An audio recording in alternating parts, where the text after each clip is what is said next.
5,40,00,000 ವೋಟರ್ಸಲ್ಲಿ ಸುಮಾರು 20% ವೋಟನ್ನು ಡಿಲೀಟ್ ಮಾಡುವಂಥ ಪ್ರಯತ್ನ ಆಗ್ತಾ ಇದೆ. ಕರ್ನಾಟಕದಲ್ಲಿ ಒಂದೊಂದು ವೋಟ್ ಡಿಲೀಟ್ ಆಗ್ತಾ ಇದೆ ಅಂದರೆ ಅದಕ್ಕೆ ಮೂಲ ಕಾರಣ ಭಾರತೀಯ ಜನತಾ ಪಕ್ಷದ ನಾಯಕ. ಕಾಂಗ್ರೆಸ್ ಪಕ್ಷದ ಮತದಾರರು ಏನಿದ್ದಾರೆ ಅವ್ರನ್ನ ಡಿಲೀಟ್ ಮಾಡಬೇಕು ಅಂತೇಳಿ ಒಂದು ಷಡ್ಯಂತ್ರವನ್ನು ಮಾಡಿಕೊಂಡು ಯಾರು ಜಿನೈನ್ ವೋಟರ್ಸ್ ಇದ್ದಾರೆ ಆ ವೋಟರ್ಸ್ನ ತೆಗೆಯುವಂಥ ಪ್ರಯತ್ನವನ್ನು ಇವತ್ತು ಚುನಾವಣಾ ಆಯೋಗ ಮಾಡ್ತಾ ಇದೆ. ಜಿನೈನ್ ವೋಟರ್ಸ್ ಮತದಾರರ ಹಕ್ಕನ್ನು ಕಸಿದುಕೊಂಡ್ರೆ ಅದಕ್ಕೆ ಕರ್ನಾಟಕ ಭಾರತೀಯ ಜನತಾ ಪಕ್ಷದ ನಾಯಕರು ನೇರವಾಗಿ ಹೊಣೆ ಹಾಕ್ತಾರೆ. ವಿಶೇಷವಾಗಿ ಇವತ್ತು ಬಹುತೇಕ ನಿಮಗೆ ಮತ್ತೆ ಬಾಲಣ್ಣವರು ಸಹ ಮಾತಾಡ್ತಾರೆ. SIR ಸಂಬಂಧಪಟ್ಟಂತೆ ಈಗಾಗಲೇ ನಾವು ಚುನಾವಣಾ ಆಯೋಗಕ್ಕೆ ಹಲವಾರು ಮನವಿಗಳನ್ನ ಕೊಟ್ಟಿದ್ದೇವೆ. ನಿನ್ನೆನೂ ಸಹ ಕರ್ನಾಟಕದ ಚುನಾವಣಾ ಆಯೋಗದ ಪ್ರಮುಖರಾದಂಥ ಶ್ರೀಯುತ ಅನ್ಬು ಕುಮಾರ್ ಅವರು ತಮಗೆ ಮಾಹಿತಿಯನ್ನು ಕೊಟ್ಟಿದ್ದಾರೆ. ಭಾಳ ವಿಷಾದಕರ, ಇವತ್ತು ಸುಮಾರು 20% ವೋಟು ಟೋಟಲ್ ವೋಟರ್ಸಲ್ಲಿ 5,40,00,000 ವೋಟರ್ಸಲ್ಲಿ ಸುಮಾರು 20% ವೋಟನ್ನು ಡಿಲೀಟ್ ಮಾಡುವಂಥ ಪ್ರಯತ್ನ ಆಗ್ತಾ ಇದೆ. ನಾನು ನೇರವಾಗಿ ಕಾಂಗ್ರೆಸ್ ಪಕ್ಷದ ಪರವಾಗಿ ಹೇಳೋದಕ್ಕೆ ಇಷ್ಟಪಡ್ತೇನೆ. ಕರ್ನಾಟಕದಲ್ಲಿ ಒಂದೊಂದು ವೋಟ್ ಡಿಲೀಟ್ ಆಗ್ತಾ ಇದೆ ಅಂದರೆ ಅದಕ್ಕೆ ಮೂಲ ಕಾರಣ ಭಾರತೀಯ ಜನತಾ ಪಕ್ಷದ ನಾಯಕರು. ಇವತ್ತು ಇಡೀ ದೇಶದಲ್ಲಿ SIR ಮುಖಾಂತರ ಅಂದರೆ 2014 ನಂತರ ನಮ್ಮ ರಾಜ್ಯದಲ್ಲಿ ಮತ್ತು ಇಡೀ ದೇಶದಲ್ಲಿ ಸ್ಪೆಷಲ್ ಇಂಟೆನ್ಸಿವ್ ರಿವಿಷನ್ ಮತದಾರ ಕಾಂಗ್ರೆಸ್ ಪಕ್ಷದ ಮತದಾರರು ಏನಿದ್ದಾರೆ ಅವ್ರನ್ನ ಡಿಲೀಟ್ ಮಾಡಬೇಕು ಅಂತೇಳಿ ಒಂದು ಷಡ್ಯಂತ್ರವನ್ನು ಮಾಡಿಕೊಂಡು ಯಾರು ಜಿನೈನ್ ವೋಟರ್ಸ್ ಇದ್ದಾರೆ ಆ ವೋಟರ್ಸ್ನ ತೆಗೆಯುವಂಥ ಪ್ರಯತ್ನವನ್ನು ಇವತ್ತು ಚುನಾವಣಾ ಆಯೋಗ ಮಾಡ್ತಾ ಇದೆ. ನಾವು ಪ್ರತಿ ವಾರ ಆಗುವಂಥ ಸಭೆಯಲ್ಲಿ ಕಾಂಗ್ರೆಸ್ ಪಕ್ಷದ ಪರವಾಗಿ ಲಿಖಿತವಾಗಿ ಮನವಿಯನ್ನು ಕೊಟ್ಟಿದ್ದೇವೆ. ಯಾವುದೇ ಕಾರಣದಿಂದ ಕರ್ನಾಟಕದಲ್ಲಿ ಇರ್ತಕ್ಕಂಥ ಜಿನೈನ್ ವೋಟರ್ಸ್ನ ನೀವು ಕೈ ಬಿಡಬಾರ್ದು ಅಂತೇಳಿ ಅವ್ರಿಗೆ ಭಾಳ ಸ್ಪಷ್ಟವಾಗಿ ಮಾಹಿತಿಯನ್ನು ಕೊಟ್ಟಿದ್ದು. ಅವರು ಇವತ್ತು ಆಬ್ಸೆಂಟೀಸ್ ಅಂತ ಏನು ಕರೀತಾರೆ, ಮತ್ತು ಸತ್ತೋದವ್ರು ಇರ್ಬೋದು, ಮತ್ತು ವಿಳಾಸ ಬದಲಾವಣೆ ಇರ್ಬೋದು, ಈ ಥರದ್ದು ಹಲವಾರು ಕಾರಣಗಳನ್ನ ಕೊಟ್ಟು ಅವರು ಇವತ್ತು ಮತಗಳನ್ನ ತೆಗೆಯುವಂಥ ಪ್ರಯತ್ನವನ್ನು ಮಾಡಿದ್ದಾರೆ. ನಮಗೆ ಲಿಖಿತವಾಗೂ ಸಹ ಒಂದು ಉತ್ತರವನ್ನು ಕಾಂಗ್ರೆಸ್ ಪಕ್ಷಕ್ಕೆ ಉತ್ತರವನ್ನು ಕೊಟ್ಟಿದ್ದಾರೆ. ಅಂದರೆ ಕಳೆದ ವಾರ ಇದ್ದಂಥದ್ದು 15%. ನಾನು ಒಂದು ಸಣ್ಣ ಉದಾಹರಣೆಯನ್ನು ಕೊಡ್ತೇನೆ. KR ಪುರಂ ವಿಧಾನಸಭಾ ಕ್ಷೇತ್ರದಲ್ಲಿ ಆಬ್ಸೆಂಟೀಸು ಈಗಾಗಲೇ ಸುಮಾರು 1 ಲಕ್ಷ ಆಬ್ಸೆಂಟೀಸ್ ತೋರಿಸ್ತಾ ಇದ್ದಾರೆ. ಅಂದರೆ ಮತದಾರರ ಮನೆಗೆ ಹೋಗುವಂಥ ಪ್ರಯತ್ನವನ್ನು ಮಾಡ್ತಾ ಇಲ್ಲ, ಮತದಾರರಿಗೆ ಎನ್ಯುಮರೇಷನ್ ಫಾರ್ಮ್ ಕೊಡುವಂಥ ಕೆಲಸವನ್ನು ಮಾಡ್ತಾ ಇಲ್ಲ, ಯಾರು ವಿಳಾಸ ಬದಲಾವಣೆ ಆಗಿದೆ ಅವರಿಗೆ ಸರಿಯಾದ ಮಾಹಿತಿಯನ್ನು ಕೊಡೋ ಕೆಲಸವನ್ನು ಮಾಡ್ತಾ ಇದ್ದಾರೆ. ಅವ್ರು ಹೇಳ್ತಾರೆ ಅವ್ರು ಕೊಟ್ಟಂಥ ಅಂಕಿಅಂಶದಲ್ಲೇ ಭಾಳಷ್ಟು ಗೊಂದಲ ಇದೆ. ಈಗ 97.7% ಎನ್ಯುಮರೇಷನ್ ಫಾರ್ಮ್ನ ಡಿಸ್ಟ್ರಿಬ್ಯೂಟ್ ಮಾಡಿದ್ದೀವಿ ಅಂತ ಹೇಳ್ತಾರೆ. ಎನ್ಯುಮರೇಷನ್ ಫಾರ್ಮ್ ನೀವು 97.12% ಡಿಸ್ಟ್ರಿಬ್ಯೂಟ್ ಆದಮೇಲೆ ಸೊ ಆಬ್ಸೆಂಟೀಸ್ ಹೇಗೆ ನಿಮಗೆ ಸುಮಾರು 3% 4% ಬರೋಕ್ಕೆ ಸಾಧ್ಯ ಆಗುತ್ತೆ? ಸರಿ, ನೀವು ಆಬ್ಸೆಂಟೀಸ್ಗೂ ಎನ್ಯುಮರೇಷನ್ ಫಾರ್ಮ್ ಕೊಡಬೇಕಲ್ಲ. ಮತ್ತು ಸ್ಥಳ ಬದಲಾವಣೆ ಆದಂಥವ್ರಿಗೆ ಎನ್ಯುಮರೇಷನ್ ಫಾರಮ್ಮೇ ಕೊಟ್ಟಿಲ್ಲ. ಯಾರು ಉದ್ಯೋಗಾರ್ಥಿ ಅಥವಾ ಬೇರೆ ಬೇರೆ ಕಾರಣಕ್ಕೆ ಬೇರೆ ಜಾಗದಲ್ಲಿದ್ದಾರೆ ಅವ್ರಿಗೆ ಮಾಹಿತಿಯನ್ನು ಕೊಡ್ತಾ ಇಲ್ಲ. ಎಲ್ಲಿ 2002ರ ಮತದಾರರ ಪಟ್ಟಿಯ ಮ್ಯಾಚಿಂಗ್ ಆಗ್ತಾ ಇಲ್ಲ, ಅಂದರೆ ಅವ್ರ ಮ್ಯಾಪಿಂಗ್ ಅಂತ ಏನು ಮಾಡ್ತಾ ಇದ್ದಾರೆ ಅದಾಗಿಲ್ಲ. ಅವ್ರಿಗೆ ನೀವು ಎನ್ಯುಮರೇಷನ್ ಫಾರ್ಮನ್ನು ಕೊಟ್ಟಿಲ್ಲ.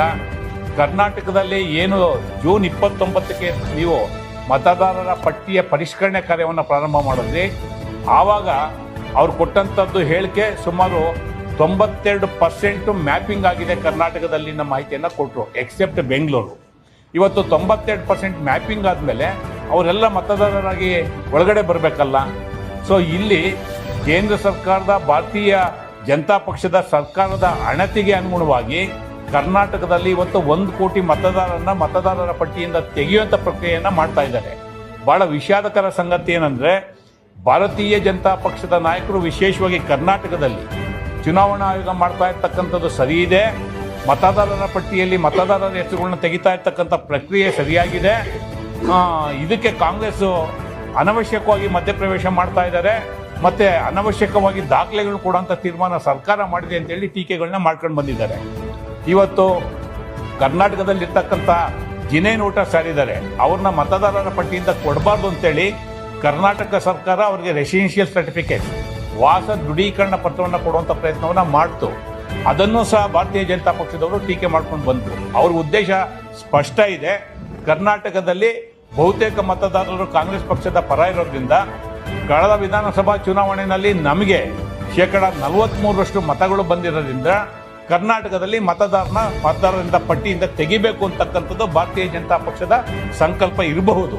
ಹಾಗಾಗಿ ಇವತ್ತು ಆರ್ ಅಶೋಕ್ ಇರ್ಬೋದು, ಛಲವಾದಿ ನಾರಾಯಣಸ್ವಾಮಿರವರು ಇರ್ಬೋದು, ವಿಜಯೇಂದ್ರರವರು ಇರ್ಬೋದು, ಇನ್ಕ್ಲೂಡಿಂಗ್ ಕೇಂದ್ರ ಸಚಿವರಾದಂಥ ಪ್ರಹ್ಲಾದ ಜೋಶಿರವರು ಚುನಾವಣಾ ಆಯೋಗದ ಈ ಕ್ರಮವನ್ನು ಸಮರ್ಥನೆ ಮಾಡ್ಕೊಂಡು ಬಂದರು.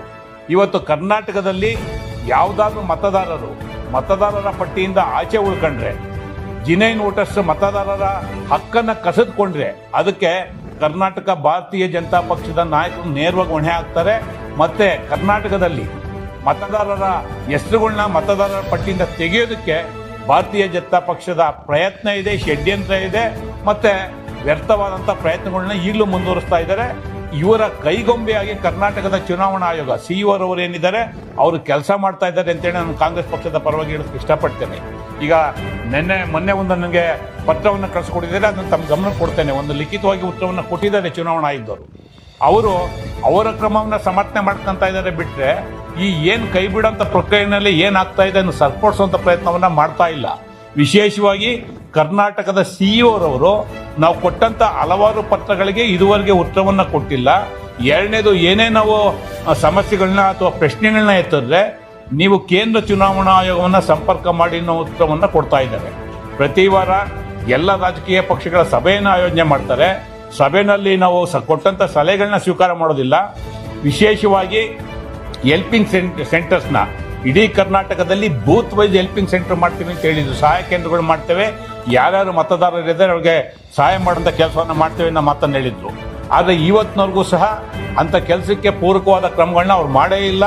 ಹೆಲ್ಪಿಂಗ್ ಸೆಂಟರ್ಗಳನ್ನ ಮಾಡಿಲ್ಲ, ಮತದಾರರಿಗೆ ಮಾಹಿತಿ ಕೊಡುವಂಥ ಕೆಲಸವನ್ನು ಮಾಡಿಲ್ಲ. ಬಹುತೇಕ ಇದು ಕರ್ನಾಟಕದ ಚುನಾವಣಾ ಅಧಿಕಾರಿಗಳ ವೈಫಲ್ಯ ಅನ್ನೋ ಮಾತನ್ನು ಹೇಳ್ತೇನೆ. ಇವತ್ತು ಕೇಂದ್ರ ಚುನಾವಣಾ ಆಯೋಗದ ಮೂಲ ಕರ್ತವ್ಯ ಯಾವುದೇ ಜಿನೈನ್ ವೋಟರ್ಸು, ಇವರು ಬಾಂಗ್ಲಾದೇಶದವ್ರು ಯಾರು ಬಂದಿದ್ದಾರೆ, ನೀವು ವೆಸ್ಟ್ ಬೆಂಗಾಲು ಅಸ್ಸಾಮಲ್ಲ ಮಾತನ್ನು ಹೇಳ್ಬೋದು. ಕರ್ನಾಟಕದಲ್ಲಿ ಆ ಥರದ ಸಮಸ್ಯೆ ಇಲ್ಲ ನಮಗೆ. ಯಾರೋ ಸಿಟಿಜನ್ಶಿಪ್ ಪ್ರಶ್ನೆ ಇದೆ ಅನ್ನೋ ಸಮಸ್ಯೆ ಕರ್ನಾಟಕದಲ್ಲಿಲ್ಲ.